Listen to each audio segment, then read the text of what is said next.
para mí es la pérdida de la oportunidad, ¿no? El ver un país que tiene demografía, que tiene recursos naturales, que tiene potencial económico, que está haciendo frontera con Estados Unidos y debería estar, cuando Estados Unidos crece al 3,8%, debería estar creciendo al 6%. El socialismo lo que hace es que se comporta exactamente igual que el maltratador. ¿Qué hace una persona que sea maltratador? Un maltratador psicológico. Te dice dos cosas, ¿no? Uno, tú no sirves para nada y eres completamente inútil. Dos, ¿quién te va a querer más que yo? Llegó Andrés Manuel López Obrador 2018, la deuda estaba en 10 billones de pesos. Ahorita, 7 años después, estamos en 18 billones de pesos. ¿Cuáles son las consecuencias para un país y para un ciudadano? ¿Por qué se han negado siempre a que Pemex estuviera cotizada? Por eso. Porque claro, en el momento en el que estás cotizado, dices, oiga, como Pemex ha subido los costes de administración un 20% cuando el resto del sector los ha reducido un 20%. Yo creo que la democracia es el mejor sistema de gobierno que conocemos. ¿Qué sería lo que deberíamos de estar haciendo correctamente para sacar al país de la situación en la que está México?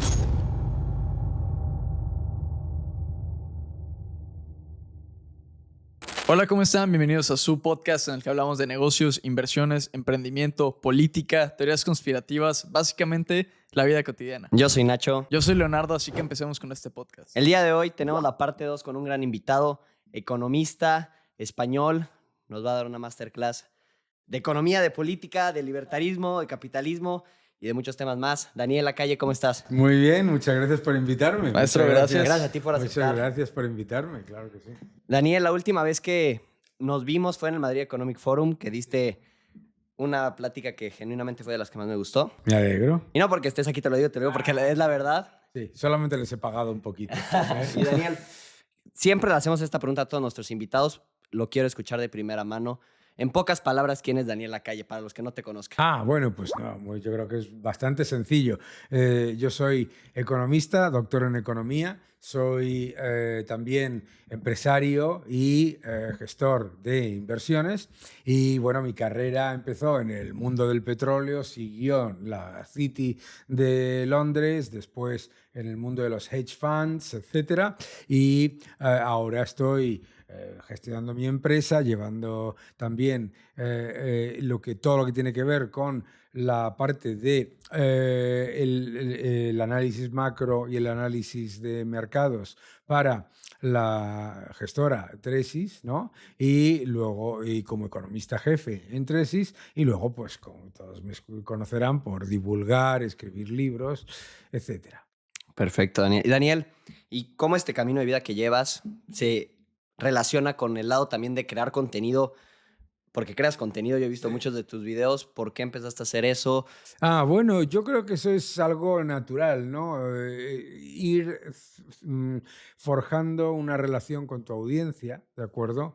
Pues empiezas escribiendo artículos, después... Obviamente yo empecé a escribir artículos cuando Internet y las redes sociales estaban en la infancia absoluta.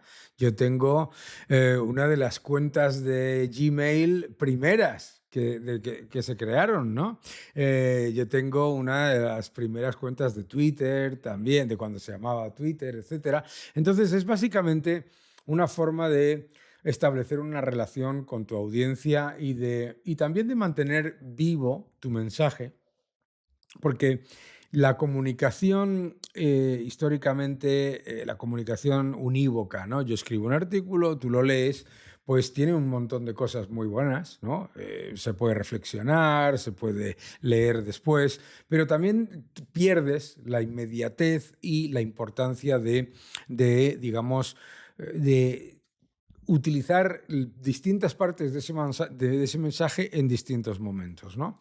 Entonces yo cuando aparecieron las redes sociales y sobre todo pues YouTube, X ahora, todas estas, yo inmediatamente dije, un montón de gente me decía, qué horror, por favor, que incluso se vanagloriaban, algunos buenos amigos se vanaglorian, yo no estoy en las redes sociales, no, yo no creo que eso, yo creo que hay mucha más ventaja de estar en las redes sociales que no estar, ¿no? Claro. Y esa conexión con gente como vosotros, ¿no? Claro. Sí, creo que es amplificar el mensaje, ¿no? Sin duda. Y sobre todo, hacerlo más cercano a cada persona, es hacer que el mensaje sea también que mucha gente te dice, siento como que me estás hablando a mí, ¿no? Pues sí, efectivamente, cuando haces un vídeo en YouTube como estos, es otra cosa completamente distinta a una entrevista en una televisión, ¿no? Una entrevista en una televisión estás hablando con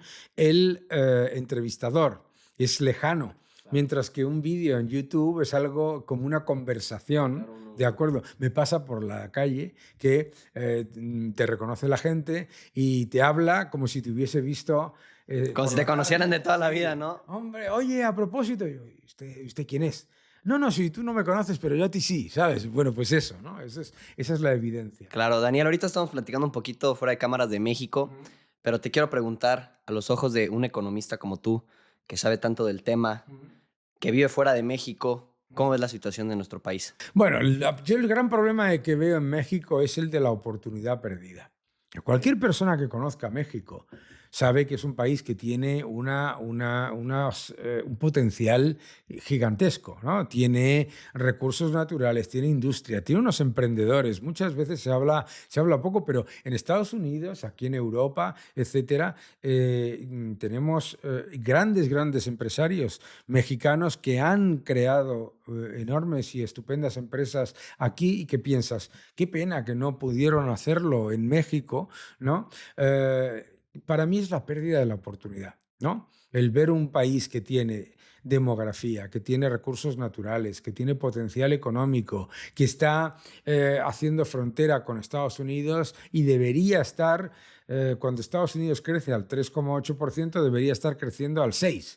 Y escucho a la señora Sheinbaum vanagloriarse de que se crece al 1, ¿no? Pues ese tipo de problemas.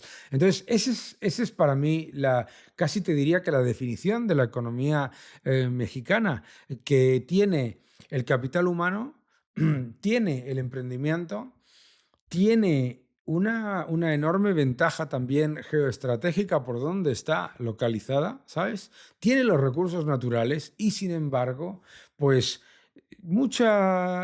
una fiscalidad equivocada, un sistema legal extremadamente normativista, muchísimas cosas hacen que la economía mexicana, pues desafortunadamente, se quede lejos de ese potencial, ¿no? Claro, y vemos que México, desde que entró Morena, estos autoproclamados enemigos número uno del neoliberalismo, que de hecho lo dijiste en tu video, y te quería preguntar, porque tú dijiste que Claudia Sheinbaum y su gobierno estaban en la noche socialdemócrata. Sí. ¿Eso a qué te referías? Bueno, ella decía que habían conseguido sacar a México de la noche del neoliberalismo. Con todos mis respetos, señora Sheinbaum, México no ha tenido liberalismo nunca. Ese es el gran problema, entre otras cosas, de México, que México no ha tenido una revolución liberal como otras economías, ¿no? Y entonces se le llama neoliberalismo, como dice un buen amigo mío, Alberto Mingardi explica que la definición perfecta del neoliberalismo, que es lo poco que hay y lo mucho que falta, ¿eh? Claro. Entonces, en el caso de la señora Sheinbaum, yo digo, está usted en la larga noche de la socialdemocracia porque no está aplicando tampoco políticas socialdemócratas, está aplicando políticas directamente socialistas y la evidencia es que la pobreza prácticamente no se reduce, el crecimiento económico es muy pobre y el país tiene un gran problema de seguridad con prácticamente el 20% en manos de las bandas de narcotráfico y tráfico de armas, ¿no? Entonces yo creo que lo decía desde esa digamos, comentario irónico a su comentario de que estaban saliendo de la larga noche del neoliberalismo. Pues desafortunadamente para los mexicanos, México nunca ha tenido liberalismo, ha tenido intentos frágiles, tímidos, de liberalismo, pero fíjate, pues Pemex sigue siendo desafortunadamente una empresa estatal, el número de empresas que son estatales o que son ligadas al Estado directamente por ese normativismo y esa intromisión estatal es elevadísimo, ¿no? Una de las cosas que pasa cuando viajas a México y conoces gente importante del mundo de los negocios es que se conoce por ejemplo, a la persona que tiene todos los autobuses de una ciudad o que tiene todos los... de eso de dónde viene, eso no es por maldad de esa persona ni porque haya falta de posibilidades de competencia, eso es por intromisión del Estado que está, digamos, perpetuando unas situaciones que no son lógicas en una economía tan potente como puede ser la de México. Y oye, Daniel, este aspecto que tú dices, estas medidas socialistas de parte del gobierno, la mayoría de mexicanos, honestamente, nuestro nivel de desigualdad es bastante alto. El nivel de pobreza también lo es. Es excesivo comparado a lo que vemos, por ejemplo, en España. La gente está contenta.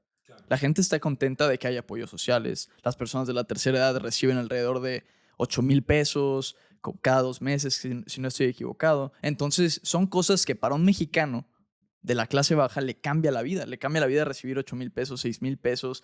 Entonces, desde un punto económico, de parte de un economista, ¿cómo le afecta a México esto? Porque ellos están felices. Bueno, ellos están felices. Mira, decía Thomas Sowell que el asistencialismo hace confortable la pobreza y la perpetúa. No están felices. Digamos que sobreviven, ¿de acuerdo? Y además se le paga esa supuesta ayuda en una moneda que pierde valor adquisitivo y poder adquisitivo constantemente.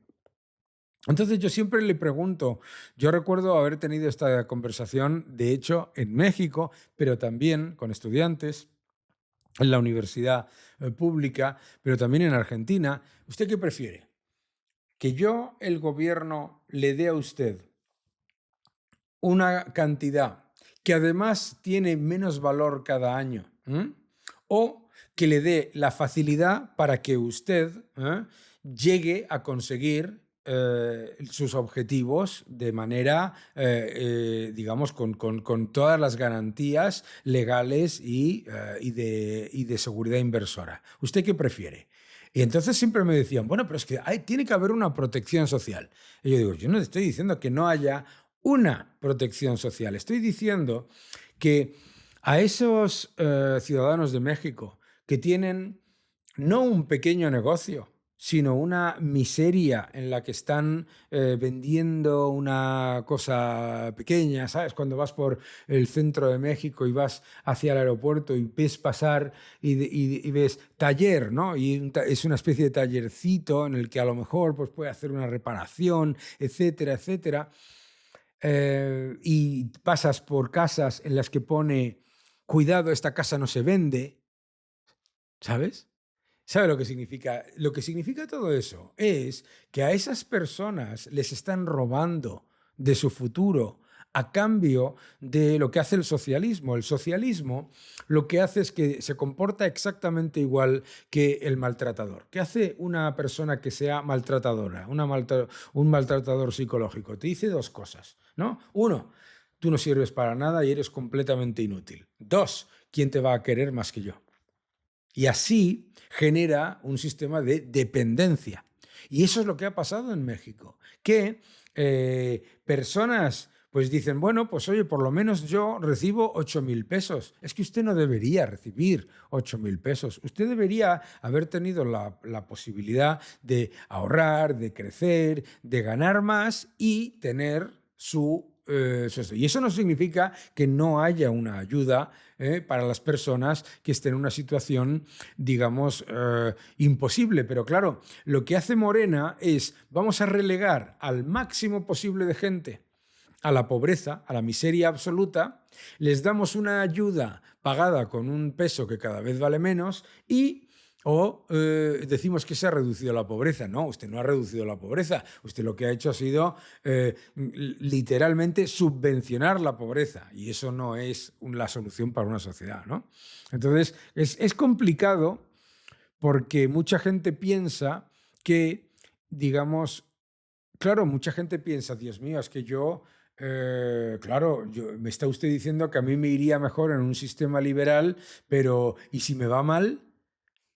Bien, ¿y si le va bien? ¿Por qué parte usted de la base de que le va mal? ¿Sabes por qué? Porque le han metido en la cabeza desde que es chico, una y otra vez, sin mí no puedes, tú solo no sabes, etcétera, etcétera, ¿no? Esto es muy evidente con los jóvenes y claro, pues hay que mostrarles que el camino de la libertad exige responsabilidad, pero que es muchísimo más próspero y eso no significa que no vaya a haber apoyos a las personas más desfavorecidas para que salgan de esa situación y mejoren, no para que se perpetúen en esa situación, que es lo que hace Morena. Y digamos, Daniel, voy a jugar un poquito el abogado del diablo. En México, la respuesta a esto, yo entiendo el punto de la libertad y el liberalismo, pero digamos, van a haber personas que van a preguntar y van a decir, pero, por ejemplo, en México pasó algo muy famoso, se hizo una protesta incluso al respecto de la gentrificación, no sé si escuchaste acerca de ello. Y ellos hablaban acerca de cómo, sí, las rentas en partes de la Ciudad de México están subiendo bastante y vemos que vienen extranjeros y se meten a estas propiedades de bienes raíces y dicen, unos atacaban esa parte y otros atacaban el hecho de que hay fondos buitre en México, como BlackRock, los cuales compran propiedades y hacen que los precios se alcen. Entonces el mexicano ya no puede vivir en esas zonas, que algunos de ellos ni siquiera pudieran vivir en esas zonas porque sería casi imposible. ¿Entiendes? Como ese problema sistemático. Tú no puedes esperar que la economía crezca y que haya prosperidad y que bajen los precios de las casas. No tiene sentido. Nosotros estamos teniendo ahora mismo aquí este podcast en una zona que es una de las evidencias de gentrificación, ¿no? Esto era un barrio que hace 20 años veías gente muy mayor como yo, o bastante mayor, y ahora vemos gente como vosotros. ¿Cuál es el problema? ¿Cuál es el problema? ¿Sabes lo que pasa? Que a esa gente se le dice, están echando del centro a los mexicanos y están entrando los extranjeros. Pero que yo sepa, esos mexicanos han podido vender su casa y además están comprando una casa mejor y a lo mejor en un sitio más bonito o con jardín o lo que sea, en otro sitio, ¿no? ¿De acuerdo? Entonces,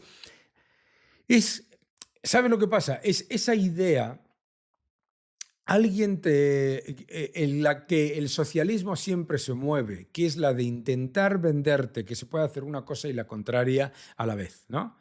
Es decir, que se puede imprimir toda la cantidad de dinero que tú quieras y que eso no va a crear inflación, que el Estado puede intrometerse en todo y eso no va a generar estancamiento, que se puede generar crecimiento económico y eso no va a generar, pues que efectivamente las personas de todo el mundo quieran vivir en tu país. Qué maravilla que haya personas que quieren vivir en Polanco, en Reforma, donde sea. Qué maravilla, ¿no? ¿Qué quieres? Que no vengan. Claro, entonces yo creo que la explicación que hay que darle a la gente es: la riqueza se crea o se destruye. Si usted decide destruir la riqueza, probablemente, pues a lo mejor pueda vivir en el centro, pero usted probablemente recordará cuando vivir en el centro era estar rodeado de inseguridad, de suciedad, de basura, etcétera, etcétera. Es decir, no caigan ustedes en la nostalgia del provincianismo. De qué bien se vivía, hay gente que lo dice, qué bien se vivía en España cuando no había tanto extranjero. Primero es mentira, es una glorificación de una época que era anticuada, mal, y encima en la que tampoco se vivía mejor. Y segundo, ¿qué es lo que ha hecho que usted tenga hoy en este barrio muchos mejores comercios, muchas mejores oportunidades, muchos mejores colegios, etcétera? Pues el dinamismo económico. Claro, el socialismo te tiene que vender que vas a tener prosperidad, crecimiento y que todo se va a mantener como antes. ¿Por qué? Porque te está vendiendo una mentira. Te está vendiendo una mentira. no tiene ningún sentido. Lo que se tiene que hacer es que en vez de preocuparte por esto que llaman la gentrificación, lo que deberías preocuparte es por crear la riqueza para que todos los ciudadanos de México o españoles tengan oportunidades para establecerse en lugares mejores o tan buenos como el centro de una ciudad. Y con mejores ventajas. Yo tengo un montón de amigos, yo vivo en el centro, pero es una decisión propia. Pero yo tengo montones de amigos que cuando se independizaron se fueron a vivir al exterior de Madrid, que ya no es el exterior de Madrid, Ya ¿entiendes? se conectan. Claro, la gente que nos esté viendo a lo mejor no lo conoce, pero muchísima gente en México, cuando habla de Distrito Federal, ya estás hablando de hay zonas completas que ya que no están en el centro, pero que son más bonitas, tienen los mismos servicios. La cuestión es que donde vayas, donde estés, tengas tanto como estar en el centro. O sea, ¿por qué a la gente le gustaba vivir en el centro? Porque tenías cerca cosas, ¿no? Tenías cerca los teatros, los cines, etcétera, etcétera. Bueno, pues oiga, pongamos teatros, cines, parques, centros comerciales, etcétera, etcétera, por todos lados para que usted disfrute de todas las ventajas de que la ciudad sea una ciudad para usted, no una ciudad, digamos, de planificación central. Daniel, ahorita me quiero regresar un poquito al tema de los apoyos sociales y todo eso. El tema de la deuda. Creo que muchas veces escuchamos tanto noticias amarillistas, como dicen, para asustar a la población y la población no entiende, no escucha. La deuda subió tanto, México se endeudó tanto. Los datos son más o menos estos. Llegó Andrés Manuel López Obrador 2018, la deuda estaba en 10 billones de pesos. Sí. Ahorita, 7 años después, estamos en 18 billones de pesos. Pero alguien puede escuchar eso y no entender absolutamente nada de las consecuencias. ¿Cuáles son las consecuencias para un país y para un ciudadano cuando aumenta la deuda? Esto es muy típico del socialismo. El socialismo te tiene que repetir constantemente los datos agregados y no considerar la deuda, ¿no? La deuda no importa, te dicen. ¿A usted qué le importa que el Estado se endeude? Usted está recibiendo sus 8.000 pesos, usted está recibiendo sus ayudas, etcétera, etcétera. Claro, te dice, ¿por qué te está diciendo que no importa? Porque la deuda significa más inflación y más impuestos en el futuro. Al Estado que te está vendiendo que la deuda no importa, ¿por qué te está vendiendo que la deuda no importa? Porque es el que la emite. Claro. ¿Y porque se emite con qué? Con tu dinero. Claro, claro. Si yo tengo una tarjeta de crédito en la que el saldo lo pagáis vosotros, yo estoy todas las noches saliendo a cenar a lo mejor. Claro.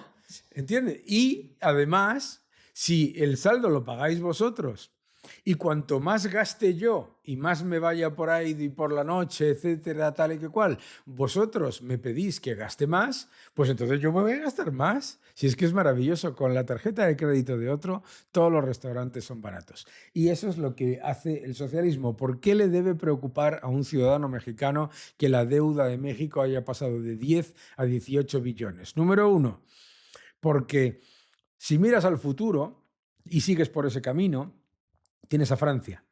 Y tienes a Francia, un país que lleva décadas en estancamiento, más de 3 décadas, con un enorme problema fiscal y con un enorme problema de descontento social, muy importante.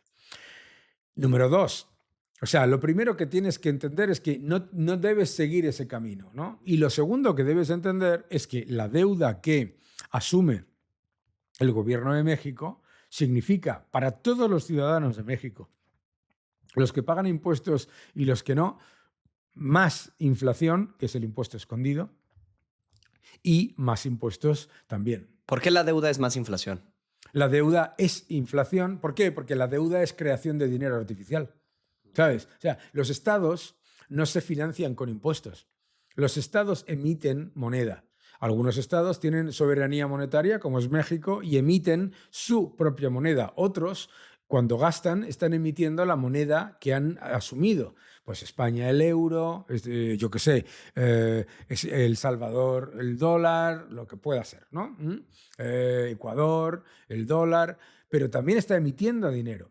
Lo que pasa es que cuando emites una moneda, como es el dólar o como es el euro, las limitaciones son mucho mayores porque no tienes a un banco central que está monetizando, es decir, imprimiendo ese dinero, ¿de acuerdo? Entonces, la gente tiene que entender que el dinero como lo conocemos es deuda pública y que la deuda pública, cuando va perdiendo valor porque los ciudadanos, primero del propio país y después del resto del mundo, consideran que la solvencia del país está cayendo, entonces aparece la inflación. La inflación es el equivalente literalmente al impago lento de la deuda emitida por los estados. ¿Y existe un caso en el que la deuda para un país sea buena o no? ¿Cómo? ¿Para algún país la deuda puede llegar a ser buena? O sea, Sí, no, la deuda es un instrumento. La deuda es un instrumento. La deuda se puede utilizar para, en un momento puntual, pues por ejemplo, si imagínate, llega la pandemia y el Estado reduce sus ingresos, aumenta su deuda, pero no aumenta los impuestos. Bueno, eso puede hacer que a futuro el crecimiento sea mayor y los estados que de hecho no subieron impuestos y subieron la deuda porque bajaban sus ingresos, esos estados han reducido luego la deuda mucho más rápidamente. ¿De acuerdo? La deuda es un instrumento como cualquiera. Lo que pasa es que, claro, ¿por qué consideramos la deuda pública un peligro? Porque la tendencia del Estado a considerar que todo el engranaje del tejido empresarial y de las familias del país van siempre a poder pagar más impuestos es altísima. Claro. Entonces, una empresa, cuando toma deuda, ¿qué es lo primero que está pensando? ¿Qué rentabilidad voy a sacar? ¿Qué inversión voy a hacer que va a dar más crecimiento, más solvencia a esta empresa? No está pensando en, voy a pedir un préstamo para gastar en gasto corriente. El Estado sí. El Estado dice, voy a tomar un préstamo para gastar en gasto corriente. Y entonces empeora la calidad crediticia y eso se refleja en la inflación. Y Daniel, ¿y para un país, en tu opinión, qué debería ser más importante? ¿La pobreza o la pobreza extrema? ¿Apoyar a qué sector? Porque en México la pobreza extrema pues literalmente no se ha reducido nada en los últimos 7 años y te han querido vender que la pobreza sí, pero la pobreza extrema no. Entonces quiero entender cómo... Claro. Bueno, primero, la pobreza en México no se ha reducido. Lo que se ha hecho ha sido subvencionarla. Claro. Y de hecho la propia Sheinbaum lo dice. La propia Sheinbaum dice, con los programas de ayudas estatales hemos reducido la pobreza. No. Una persona, lo que ha hecho usted ha sido darle una subvención, sigue siendo pobre y recibe una subvención. ¿De acuerdo? Y la pobreza extrema. ¿Qué es lo más importante? Siempre la pobreza extrema. ¿Vale? Porque la pobreza extrema es la que en muchos casos viene de circunstancias en las que si no se ponen las medidas para salir de la pobreza extrema, simplemente es imposible salir, porque es una cuestión de supervivencia. ¿De acuerdo? Entonces, la pobreza extrema, por eso yo siempre hablo de la pobreza real, porque claro, mucha gente dice, no, es que hay que hablar del índice AROPE. No, el índice AROPE eso es el índice en el cual las personas están en riesgo de pobreza y exclusión. Yo estoy en riesgo de caerme de esta silla, pero no me voy a caer porque estoy bien sentado, ¿entiendes? Es que es muy importante. No es lo mismo caerme de la silla que estar en riesgo de caerme de la silla. El riesgo... Entonces yo creo que es muy importante primero ver por qué no se ha reducido la pobreza en México, la pobreza extrema, y segundo, que la que dicen que han reducido, esas 10 millones de personas que han salido de la pobreza, no les ha sacado usted de la pobreza en el nanosegundo en el que esa transferencia estatal desapareciese por cualquier causa, sea por inflación o sea simplemente porque desaparece, esa persona vuelve a ser pobre de solemnidad. Claro. Digamos, en el caso que nosotros tenemos de pobreza y pobreza extrema, hablamos acerca de lo que estamos haciendo mal económicamente como país. ¿Qué sería lo que deberíamos de estar haciendo correctamente para sacar al país de la situación en la que está México? Bueno, lo primero que lo primero que hay que hacer es creer en el propio país y en ese potencial que tiene, ¿no? Que yo comentaba antes. Muchas veces me ha pasado cuando en México he dicho, México, una economía con un enorme potencial, con capital humano, con emprendimiento, etcétera, me han dicho, bueno, bueno, bueno.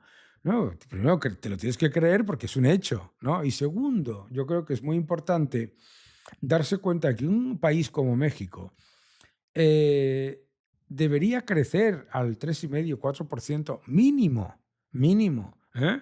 Con los recursos que tiene, ¿no? Entonces, ¿qué es lo que tiene que hacer más? Pues políticas para que la inmensa mayoría de las empresas de México, que no son pequeñas, son micro, nano empresas. La mayoría de las empresas de México son una persona con un carrito, esto para que la gente lo entienda. Y es como aquí en España, la mayoría de las empresas son también microempresas, pero obviamente en México la situación es muchísimo más volátil. ¿Y por qué hay tantísima economía no reglada, sumergida, como la quieras llamar? ¿Por qué hay tanta economía sumergida? Pues porque no puede emerger. Claro, porque no puede emerger. Entonces, hay que poner el acento en, digamos, en vez de intentar llevar a cabo ingeniería social, ¿m? En darle las herramientas a los ciudadanos de México para que el que tiene una pequeña tiendita en la que vende 4 cosas, la convierta en una tienda en la que venda 10. El que tiene una tienda que vende 10, la convierta en una tienda que vende 50. No es por falta de población, no es por falta de mercado, ¿Mm? Y no es por falta de oportunidades que te da ahora además la tecnología, ¿no? Por lo tanto, pues hay que creer en México, hay que creer en los empresarios mexicanos, hay que creer en los ciudadanos mexicanos y potenciar el autoemprendimiento, potenciar el crecimiento empresarial, potenciar la inversión extranjera. O sea, fíjate lo que hablábamos antes de el odio a la gentrificación. También existe en México el odio a la inversión extranjera. Has dicho tú, es que viene BlackRock y compra pisos. ¿Y BlackRock por qué compra pisos? Para que esos pisos sean más atractivos, porque es una zona donde hay atractivo, donde hay oportunidades, etcétera. Deberías valorarlo como algo positivo. BlackRock no hace que los pisos suban. ¿Vale? BlackRock, ni Daniel, ni el hombre más rico de los ricos de los ricos de los ricos del mundo. Si hay BlackRock no tiene ni el 0,1% de los pisos de México. La lógica económica te dicta que el 0,1% no dicta el precio de nada, porque si el 0,1% de los propietarios dictasen el precio de una propiedad, pues entonces, no sé, ¿qué te puedo decir? Pues las tazas valdrían 3.000 euros o 3.000 dólares. No, lo que tenemos que hacer es, en vez de intentar echarle la culpa de la subida del precio de los pisos a BlackRock o a los turistas o a no sé cuántos, decir, ¿por qué suben los pisos más que lo que usted gana? Porque están imprimiendo moneda. Deje de pedirle cosas gratis al gobierno que se las va a dar en una moneda que cada vez vale menos. No se preocupe, que se las va a dar. No se le preocupe para nada. Usted va al gobierno y le dice, quiero más subvenciones, más subvenciones. Le da igual, te las da en un papelito que cada vez vale menos. Pero lo que está pasando con la vivienda en México, igual que lo que está pasando con la vivienda en España, no tiene nada que ver ni con BlackRock ni con los turistas. Tiene que ver con el hecho de que la vivienda no está subiendo, se está hundiendo el valor de la moneda en la que la mides. Ese es el problema. Claro. Entonces, fíjate la trampa. La trampa es la siguiente. Tú vas a recibir un salario en una moneda que cada vez vale menos y te van a dar una ayuda impresa por el propio gobierno en una moneda que cada vez vale menos. Por lo tanto, inexorablemente, los activos cautivos y los activos escasos van a subir mucho más rápido de precio en esa moneda que lo que sube tu capacidad de ahorro y tu capacidad de pago. Entonces, es el concepto que dice también un amigo mío, que dice, todo lo que cobro baja y todo lo que pago sube. Claro, ¿por qué? Porque es normal. Entonces es normal que la vivienda y los alimentos suban mucho más que lo que sube tu salario. Claro. Y además, como luego viene el gobierno y calcula la inflación en una cesta en la que Le mueven cosas. le mueven cositas, y por ejemplo en México de repente baja la vivienda, que es lo que más ha subido, de la cesta, ¿entiendes? Pues te dicen, hombre, si tenemos la inflación bajo control. No, no, no, eso no es la inflación. La inflación es la pérdida del poder adquisitivo de la moneda, no la subida de los precios. La subida de los precios es una consecuencia de la inflación. Ok, ese concepto está interesante. Y me gustaría preguntarte, es algo que yo siempre tengo la duda y debato mucho con Leo.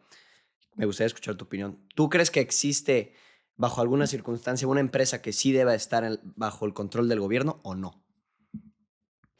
¿Empresa que deba estar bajo el control del gobierno? No. O sea, las empresas públicas, ninguna empresa debería ser pública, por así decirlo.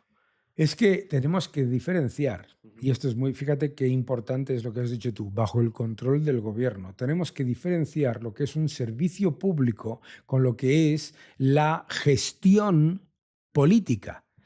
El socialismo siempre te dice, lo público. Es tuyo, casi que casi, ¿no? Como si fuera tuyo. Sí, sí, sí. Y no. ¿Por qué? Porque está constantemente engañándote para que creas que algo público es algo de gestión política. No. Tú puedes tener un servicio público, incluso dentro de una regulación hecha desde el sector público, pero gestionado de manera privada. ¿Por qué gestionado de manera privada? Porque si es gestionado de manera política, ¿qué va a hacer un político? ¿Qué hace un político? Un político, y no es una crítica a los políticos, es una lógica, el político lo que busca es maximizar el presupuesto. Él le llega un presupuesto y dice, oye, pues si quiero hacer más cosas, quiero tener más presupuesto. Por lo tanto, no es ninguna casualidad que en México, lo podéis ver, si el Estado lleva un gasto de X hasta septiembre, entre septiembre y diciembre haga ¡fua! Se dispare exponencialmente. No es ninguna casualidad. Entonces, tú no puedes poner a esas personas, con toda su buena voluntad, a gestionar empresas. Eso no significa que esas personas lo hagan por mala voluntad o lo hagan por incompetencia o por corrupción. Pero puede que también. Pero no podemos pensar en la idea de esto de las empresas públicas. Porque ¿qué es una empresa pública? Para empezar, no hay ninguna. ¿Por qué? Porque no existe ninguna empresa pública en el momento en el que los ordenadores que utiliza, los bolígrafos que utiliza, las mesas que utiliza, todos son privados. ¿Entiendes? Entonces, hablemos de servicio público. ¿Puede haber servicio público? Sí. Claro que sí. Vamos a tener un servicio público en el que todos estemos de acuerdo en que haya se provean servicios de manera relativamente universal. Bien. ¿Quién va a gestionar eso? Esos son precisamente los que deberían tener una gestión más profesional y más privada. Ok. Y digamos, mencionaste el petróleo previamente. Una empresa privada, por ejemplo, en México tenemos Pemex, que Pemex ha sido una máquina de deuda para los mexicanos y bueno, en México las refinerías que tenemos no refinan casi nada. De hecho, está el chiste de las refinadoras que no refinan. Entonces, digamos, una empresa del gobierno como Pemex que funcionara adecuadamente para el país, ¿no sería algo bueno para México? ¿Y por qué por qué no puede ser Pemex un servicio público pero gestionado privadamente? ¿Por qué tiene que ser? La cuestión que me tiene que explicar alguien es qué beneficio hay en que sea de titularidad y gestión política. Esa es la clave. Porque, claro, uno mira y dice, hombre, los recursos naturales tienen que estar gestionados para la nación. No lo dudo. Pero ¿por qué tiene que gestionarlos una entidad? Tú has ido vas a los edificios de Pemex y hasta que llegas a alguien que hace algo, pasas por un montón de gente. Eso está bueno. Conocedor.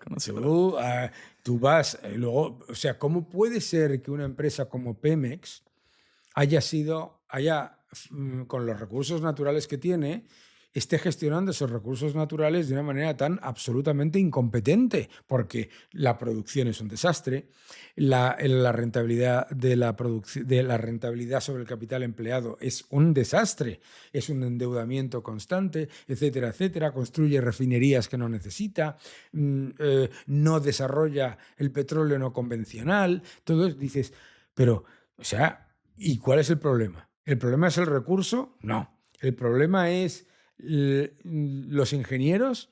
Tampoco. Lo sé por qué los ingenieros de Pemex, cuando se van de Pemex y se van a otra empresa, resulta que son de los mejores, ¿no? ¿Cuál es el problema? El problema es, te lo voy a explicar con otro ejemplo de otra empresa pública de petróleo, Petrobras.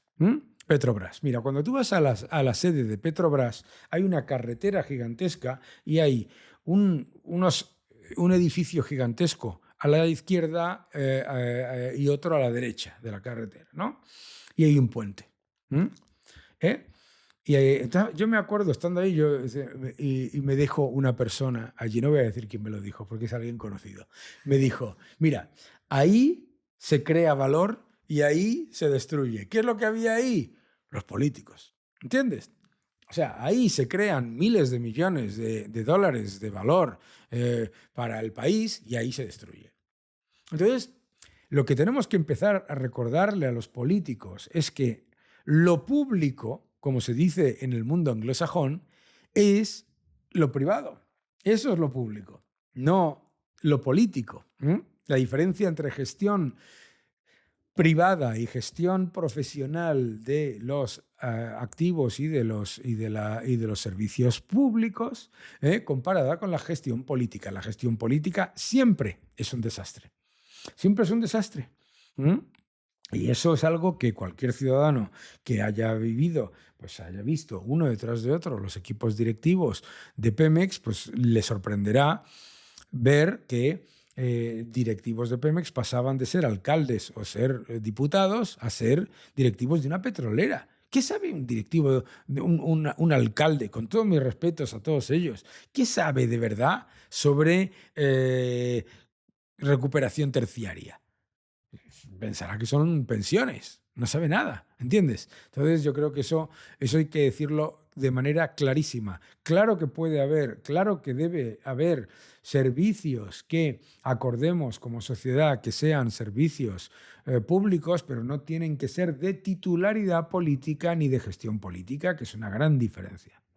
Y en este caso y en este ejemplo que nos estás dando, lo que entiendo es lo siguiente, como para tratar de traducirlo. Es decir, Pemex ahorita es manejada por políticos, porque es la realidad, que ponen al primo, al amigo, al que no sabe nada de petróleo, a que administre una empresa de petróleo, ¿no? Bueno, lo que tú dirías que es la solución es que ese grupo de políticos no tengan acceso como tal a la administración empresarial, claro, que la chamba del político sea pagarle a esa empresa lo mismo que le estaría pagando. Sí, o sea, lo mismo que le está pagando. El único rol que debería tener, si el recurso petrolero lo considera el Estado como algo que debe ser de servicio público y por lo tanto el Estado quiere que la gasolina y el diésel y el gas natural en México sean más baratos y asequibles a todos, entonces del presupuesto del Estado se le puede dar una transferencia a la empresa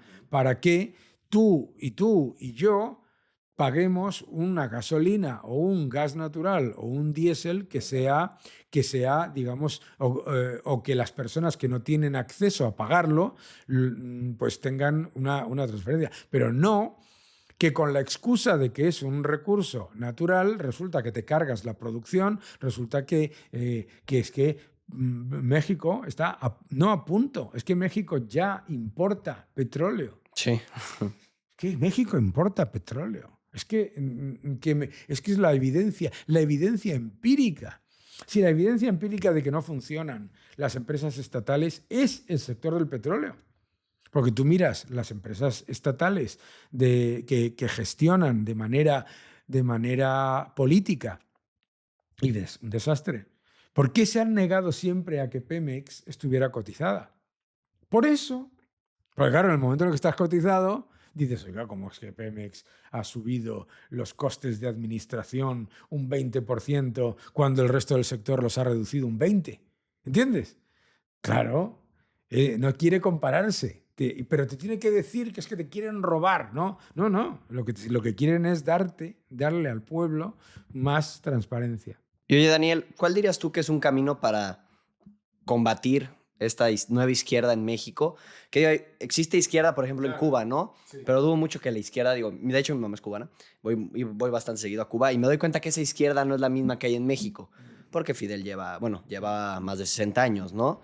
Y sigue Díaz-Canel. Sí. Es una izquierda diferente, también un poco diferente a la de Venezuela, pero contra esta nueva izquierda que está aquí en España también, me atrevo a decir, en diferentes países europeos y latinoamericanos, ¿cómo se le combate? Bueno, defendiendo las ideas de la libertad y dando la batalla cultural. O sea, esa nueva izquierda, ante el fracaso estrepitoso del comunismo, son todos comunistas, ¿no? Pero ante el fracaso estrepitoso del comunismo, inventa disfrazarse, ¿no?, con una serie de, digamos, disfraces, ¿no? Por eso diferentes maneras de esconderse. Y decide adoptar todo tipo de causas, y convertir las suyas para introducir el caballo de Troya del marxismo, ¿no? Entonces dice, no, hombre, no, nosotros somos progresistas ecologistas y ya te ha metido en el respeto al medio ambiente todo el intervencionismo que te iba a meter desde el marxismo, ¿de acuerdo? La defensa de los derechos de la mujer, de los derechos de la comunidad LGTBI, y ya te han metido la ingeniería social y el control social, etcétera, etcétera. Entonces, ¿cómo se le combate? Pues no teniendo complejos. No teniendo complejos, claro. ¿Qué es lo que pasa? Que el centro derecha cayó en el error de pensar que como había caído el muro en Berlín, ya estaba ganado todo. Y que la gestión lo justifica todo. No, no, no. No, porque la gestión se puede vender bien y se puede vender mal. ¿Entiendes? ¿A qué te refieres con la gestión? Sí, el centro derecha siempre acude a la idea tecnócrata de que lo que importa es gestionar. Ah, Ellos gestionan mejor. Y hay un montón de gente que dice, ¿por qué? Me dicen que la deuda es mala y se han endeudado. Me dicen que los impuestos son malos y nos han crujido impuestos. Me dicen que, claro, ¿entiendes? El problema de ese concepto de la tecnocracia es que la tecnocracia es el disfraz del estatismo. Entonces, se llama a sí misma tecnocracia, que lo que significa es perpetuar los desequilibrios estatales utilizando las herramientas que tienen, que son la deuda, los impuestos y la regulación. Bueno, entonces resulta que cuando el centro derecha deja de dar la batalla cultural y deja de introducir una serie de conceptos básicos que son los que informan nuestra visión de lo que es la sociedad, los principios y valores de la sociedad, y se decide que de lo único que va a hablar es de gestión, pues los ciudadanos, y no equivocadamente, dicen, pues yo no veo la diferencia. claro. Claro. Oye, Daniel, me surge otra duda.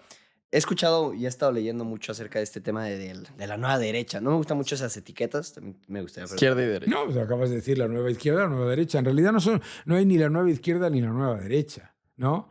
Lo que hay es la recuperación de la batalla cultural.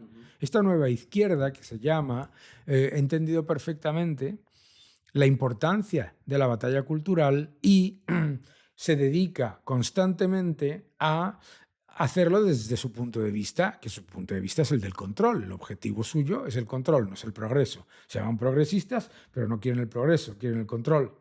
¿De acuerdo? Entonces, lo que hace esta nueva izquierda es elevar la batalla cultural para convertir todo el debate constantemente en un debate entre malos y buenos. Y los malos siempre son la derecha, ¿no? La nueva derecha, o lo que tú llamas la nueva derecha, lo que hace es decir, primero, no es la nueva derecha, es la derecha de toda la vida. Es defender una serie de principios y valores que conforman tu forma de pensar sobre lo que es la sociedad, ¿de acuerdo? Y que son opuestos a los del marxismo y de la izquierda, opuestos. El problema el problema de eso que se llamaba antes, pues la socialdemocracia, el tal, es diluirlo un poquito, pero en realidad es lo mismo, ¿sabes? En realidad es lo mismo, ¿no? Es básicamente, la socialdemocracia es básicamente que tragues con el socialismo, pero lentito, ¿no? ¿Sabes? Entonces, la nueva derecha lo que hace es incorporar los principios y valores de Occidente como elementos absolutamente pilares de lo que es la conformación de la sociedad, ¿no? La izquierda hace lo mismo desde el anti-occidentalismo, ¿de acuerdo? Por eso esta nueva izquierda es antisemita. Se dice que está con los derechos LGTBI, con los derechos de las mujeres y a la vez se une con las dictaduras teocráticas y los grupos terroristas que ejecutan y penalizan a las mujeres y a los homosexuales. Dicen que son progresistas y están en contra de la tecnología y están en contra de la competencia. Dicen que son ecologistas y a la vez se unen a todas las dictaduras que destruyen los espacios naturales allá donde gobiernan, ¿no? Curioso, ¿verdad? Pues eso no es porque, en realidad, si lo piensas, esto de la nueva izquierda y la nueva derecha se reduce a dos cosas muy simples. Una quiere, la nueva izquierda, acabar con lo que se llama la cultura y el modelo occidental, que está basado en los principios de la libertad individual, la libertad empresarial, las instituciones independientes y el respeto irrestricto a la unidad familiar, etcétera, etcétera. Y una nueva izquierda que lo que quiere es acabar completamente con eso, ¿no? O sea, la nueva izquierda es total y absolutamente anti-Occidente y la nueva derecha lo que quiere es defender Occidente. Y dirías, Agustín Laje utiliza mucho esta cita que dice que la nueva derecha tiene que estar conformada por libertarios, conservadores y patriotas. ¿Tú dirías que te gusta esa cita?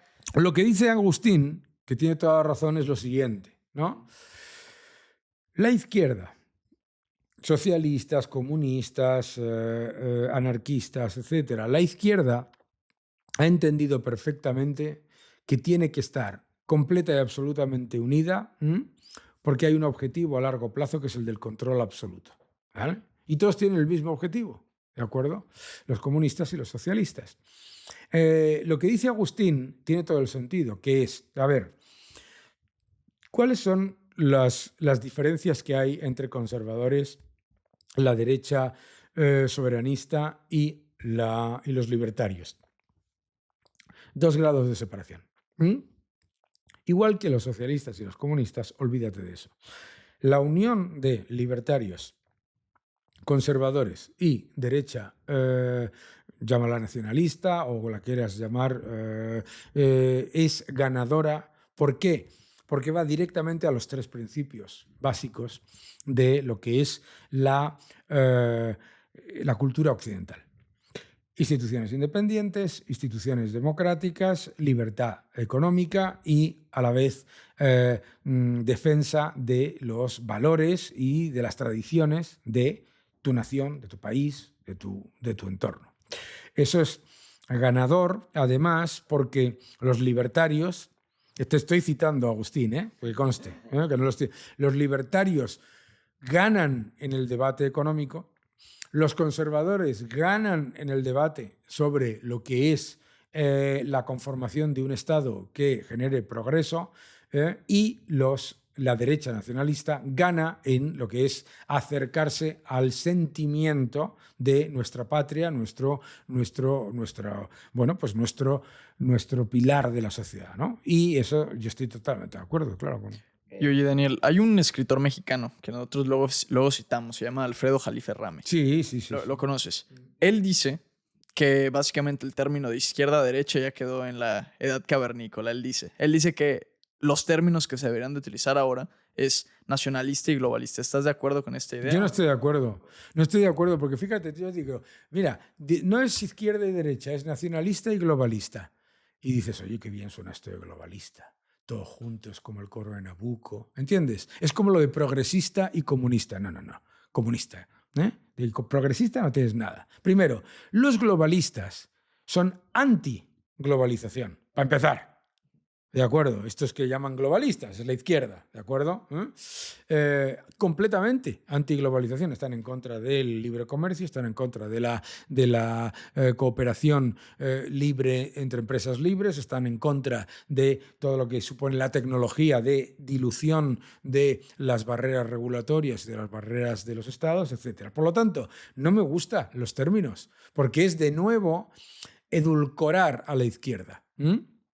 No le llames izquierda y no los llames derecha. ¿Por qué? Es de izquierda y es derecha. Es izquierda en el concepto gramsciano de la izquierda, que es el de la supresión constante del individuo ante la creación de un ser humano uniforme dictado por una élite autoproclamada.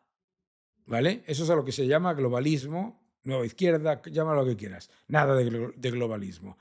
Eso es la destrucción del individuo y de la nación. Y nacionalistas tampoco, porque no es cierto que los libertarios o que los conservadores sean nacionalistas. Otra cosa es que estén orgullosos de su país. Yo entiendo, pero vamos, que un mexicano no esté orgulloso de México es o porque no conoce México o porque le han adoctrinado, ¿no? Claro. O sea, estoy yo orgulloso de México y no soy mexicano, ¿sabes? ¿Entiendes? O sea, esto de los son globalistas y las naciones no les importan. ¿Cómo que las naciones no les importan? Si no paran de hacer nacioncitas. Si se dedican a crear pequeñas naciones de indígenas y de no sé qué y de patatín. Claro. Empezar a dividir en pequeñas naciones. Pero el objetivo, ¿por qué? Porque el objetivo es el control. Es la mejor manera de controlar a los ciudadanos, creando constantemente pequeños subgrupos que tú puedas estar constantemente enfrentando entre ellos. Okay. Y Daniel, ¿qué dirías acerca de los tecnócratas, la hipervigilancia, las CBDCs, como toda esta corriente que... No. Es que yo he escuchado muchas personas que lo venden como si fuera derecha y la verdad es que no siento que vaya por ahí. No, eso es estatismo. Lo explico aquí en mi libro, El nuevo orden económico mundial. Espero que os guste, lo voy a poner así para que... Claro. Ya está en tercera edición. Eso es estatismo. Eso es la glorificación de la estructura burocrática estatal a toda costa. Y el estatismo utiliza como tonto útil a la nueva izquierda, a la ultraizquierda. ¿Por qué? Porque la ultraizquierda está constantemente orientando el debate político hacia más Estado, más Estado, más Estado. ¿De acuerdo? Y el estatismo, que es la glorificación de la burocracia por encima de todo, está encantado. Porque gane quien gane, esos mal llamados tecnócratas ganan siempre. ¿Entiendes? Sí, sí. Entonces, eso no es ni de izquierdas ni de derechas. Y además, de hecho, es tan poco de izquierdas y de derechas que cuando vas a los centros neurálgicos del estatismo, los bancos centrales o Bruselas, etcétera, cualquiera de estos sitios, el Banco Mundial, ¿qué es lo que te encuentras? Gente que es completa y absolutamente uniforme y que están todos de acuerdo siempre. Una locura. Y claro, es muy importante diferenciar eso. Es decir, no es que el globalismo, la globalización... No. Mira qué sencillo es todo. Tú tienes estatismo, la glorificación de la burocracia por encima de todo. Y entonces ahí de repente te das cuenta y va. Eso es lo que hemos tenido en México, no lo que decía la señora Sheinbaum de neoliberalismo. Vale. Y dices, la izquierda es el socialismo, el comunismo gramsciano de libro, en todo. Adoptar cualquier causa aparentemente benigna para introducir el caballo de Troya del totalitarismo y del control de la sociedad, una sociedad uniforme en la que elija el pensamiento único una élite autoproclamada. La izquierda. la nueva izquierda, como lo quieras llamar. La derecha, Occidente. La derecha es lo que ha sido Occidente. ¿Y por qué es mucho más complejo este último grupo que los otros dos anteriores? Porque este es heterogéneo, los otros dos son homogéneos, ¿de acuerdo? Y uno es homogéneo por imposición, ¿de acuerdo? Y hay gente que, fíjate, que les dicen un día que hay que defender a una dictadura, la defienden, y luego dicen que es que son muy demócratas, ¿no? Dicen, hay déficit democrático, y luego están defendiendo a las dictaduras. Este grupo heterogéneo es heterogéneo, ¿por qué? Porque los otros dos son creados de arriba hacia abajo. Y el tercero, este que denominamos la derecha, que es libertarios, conservadores y derecha nacionalista, viene creado de abajo arriba y no tiene dogmas y no tiene, digamos, imposiciones de pensamiento único. Por eso es mucho más complejo, claro. Y oye, Daniel, eso del estatismo, como yo lo entiendo, y me puedes corregir porque igual lo entendí mal, sería como una combinación entre poder político, poder económico, Claro. es decir, bancos centrales, es decir... Claro. El Banco Central. El Banco Central, el poder económico está... Mira, si te lees la rebelión de Atlas de Ayn Rand. de Ayn Rand, ahí lo ves, lo que es el estatismo, claramente, ¿no? Es clarísimo qué es el estatismo. Es el conjunto de poder que, conformado como el Estado, te dice que el Estado somos todos, pero en realidad son solo ellos. Es muy sencillo. Es súper sencillo. Entonces, busca el control económico, el control social y el control legislativo vía la burocracia. Y se pudiera decir que la derecha está en contra del estatismo. Se puede decir que la derecha nacionalista y los conservadores de toda la vida están en contra del estatismo, porque uno de los principios básicos del conservadurismo y de la derecha nacionalista es el de tener unas instituciones estatales y unas instituciones independientes que lo que hagan sea ayudar a los ciudadanos a defenderse del gobierno. El estatismo lo único que hace es moverse alrededor del gobierno, el que sea, da igual. Y vosotros en México lo veis en cualquier país, veis en el que, oh sorpresa, los mismos que decían que el gobierno anterior lo hacía muy bien, dicen que el gobierno actual lo hace fenomenal. Los mismos. ¿Sabes? ¿Por qué? Porque su posición de privilegio está dictada por el hecho de que esa estructura estatal permanezca, ¿sabes? Y la ultraizquierda, por eso nos sorprende tanto que instituciones económicas, agentes económicos aparentemente independientes, cuando llega un gobierno de ultraizquierda, en vez de poner su poder económico para evitar que destruya las instituciones, no hace nada. Y dices, ¿por qué?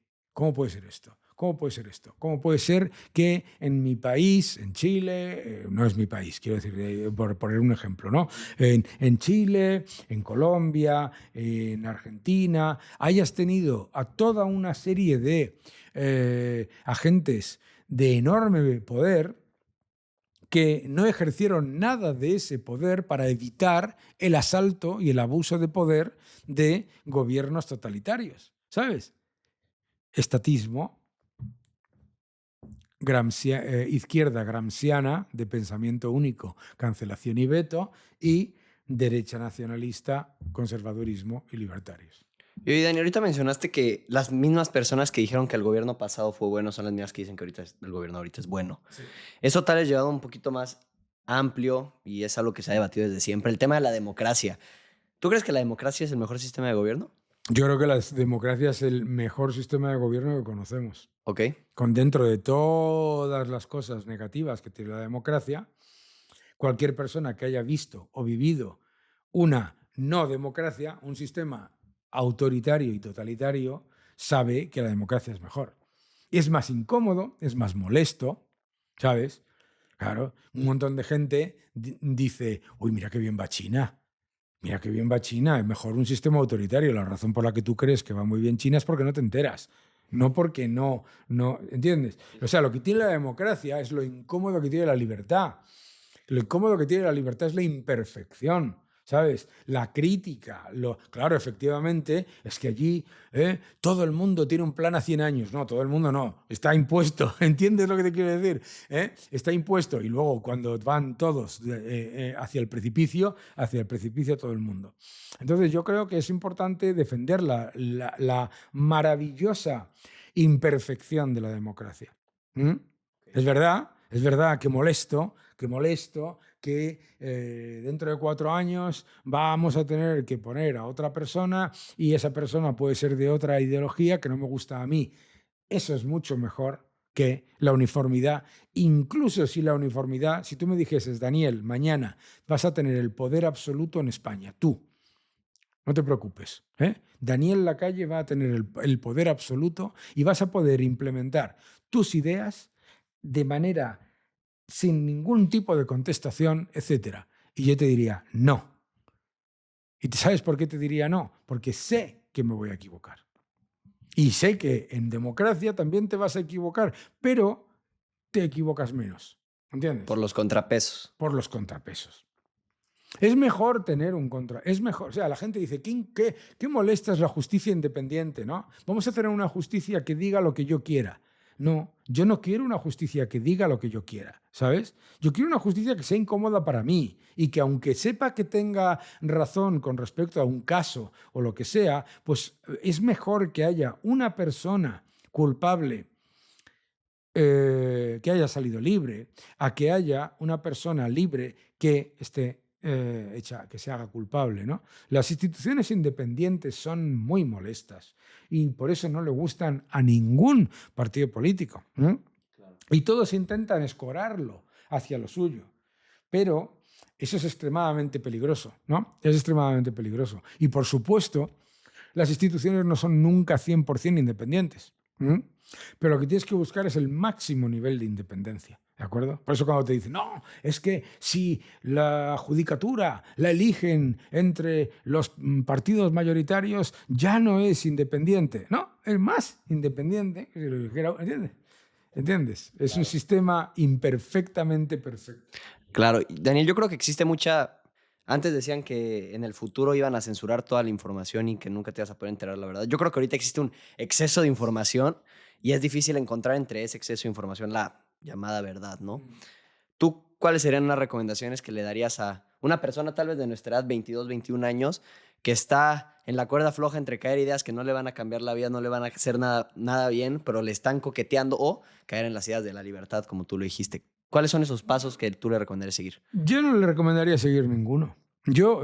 Fíjate, ¿por qué? Porque vuelvo a ese ser abyecto que era Antonio Gramsci, ¿no? Yo no estoy aquí para decirte a ti qué es lo que tienes que pensar. Yo confío profundamente en ti. A lo mejor puedes estar en desacuerdo conmigo, pero yo no tengo por qué molestarme en no solamente no, sino que yo confío en el ser humano libre. Y lo único que le pido al sistema es que te dé la libertad.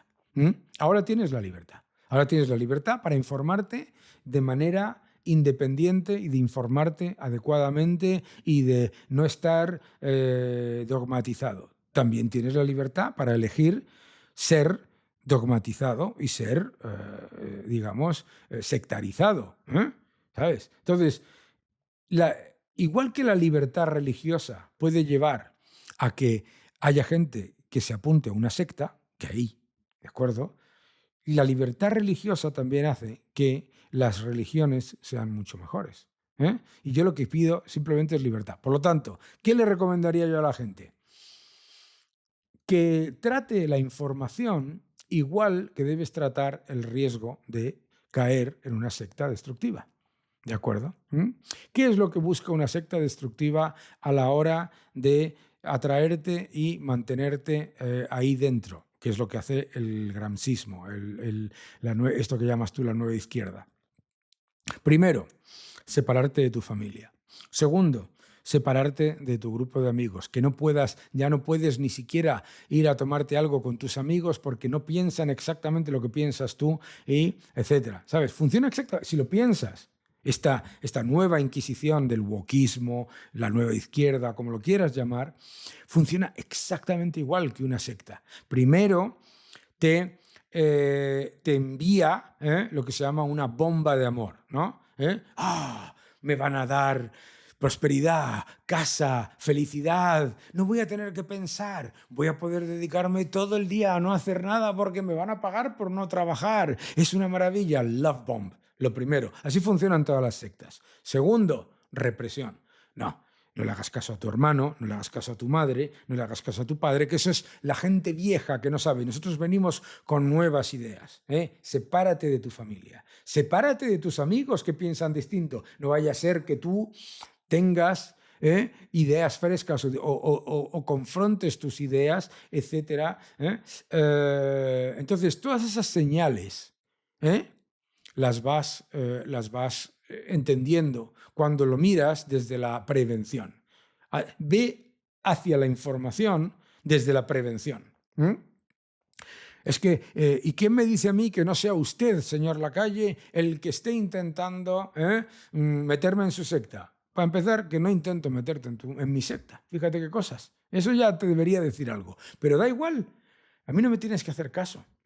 Lo que yo quiero es que tú me escuches a mí. Si te parece que tengo razón o si te parece que no tengo razón, como vosotros habéis hecho, me decías, voy a hablar, fíjate que tú me has dicho casi como excusándote, voy a ser un poco como el abogado del diablo. No, sé el abogado del diablo. Esto es la libertad, esto es lo maravilloso. Esto que hemos tenido, esta conversación, debía ser lo normal. Lo normal, desafortunadamente, se ha convertido en el adoctrinamiento. El adoctrinamiento es sectario, que es que tú te sientas que no puedes ser nada más que de un grupo en el que se te va introduciendo el pensamiento único. Y además, el sectarismo, Gramsci es que es clarísimo, busca precisamente para encontrar a su grupo de control perfecto, estar constantemente introduciendo una idea y la contraria. ¿De acuerdo? Soy feminista y a la vez estoy a favor del burka y del hijab y de la ablación femenina porque es que son sus costumbres.